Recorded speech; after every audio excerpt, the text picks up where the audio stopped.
The fourth point that I make, and this one I put a challenge to the ECA and UNDP, who have the resources and the brain power to crunch this. We haven't come to a model of managing our diversity that is to our comfort anywhere in Africa. It would appear that democracy in many places is making it worse.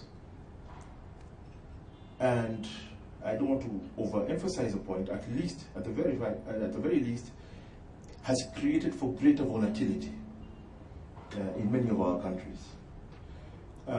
We don't like saying it openly, but in countries where you have democratic processes that are quasi-functioning, there are unwritten rules that go with it. Here in Kenya, for example, the rule is that if the president is from one ethnic group, it is very much preferable that in the next president should not be from that ethnic group. When I was in Nigeria, the sense I got was that if there is a president from the north, then it is generally understood that it will move south. Now that's very, very simplistic analysis. So we have these traditions that we are molding, which aren't really reflected by the constitutions that we are applying ourselves. And one wonders what that gap means, and whether it means that elections have served to deepen ethnic polarization in many of the countries where they have been held. When I have put this challenge to experts, being no expert myself, I was talking to a government official in Uganda, and he made a point, and he said,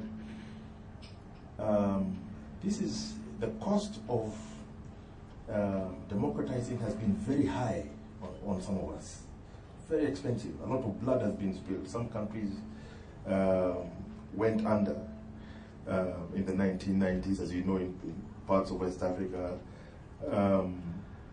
and the cynics would say, well, it took the Europeans 300-400 years to reach where they have reached. Is that what it's going to take us in Africa? Can we afford 300-400 years? I don't think so. I'm very dubious about people who say that slowly the culture of democracy will somehow become imbued in people's minds and hearts over time. I think we have to be more aggressive. I believe nations don't happen. Nations are built. My fifth point, again, and I'll just put this out. It seems to me, as a very uneducated observer of democracy, as I've traveled around the continent, that liberal democracy, like the really good liberal democracies of Scandinavia and other countries, is not really going to result in Africa. This is not what is going to end up in our countries. So what kind of democracy is it? What is it going to look like? And we have to define it. But liberal democracy isn't going to be it. It's just, we've tried putting the key pillars of it in place, and they don't deliver to the majority of their populations. And eventually populations will get tired, and are getting tired at an exponential rate, which brings me to my sixth point. We are almost facing, in some countries, what I would describe as the perfect storm of issues, politically, economically, and socially. Socially, we have a youth bulge. In Kenya, 78.4% of the population is below the age of 34. The same attends to really across the continent of Africa. So we have a youth bulge. Having a youthful population is usually a prerequisite for you being able to grow yourself into a developing country with a large middle class.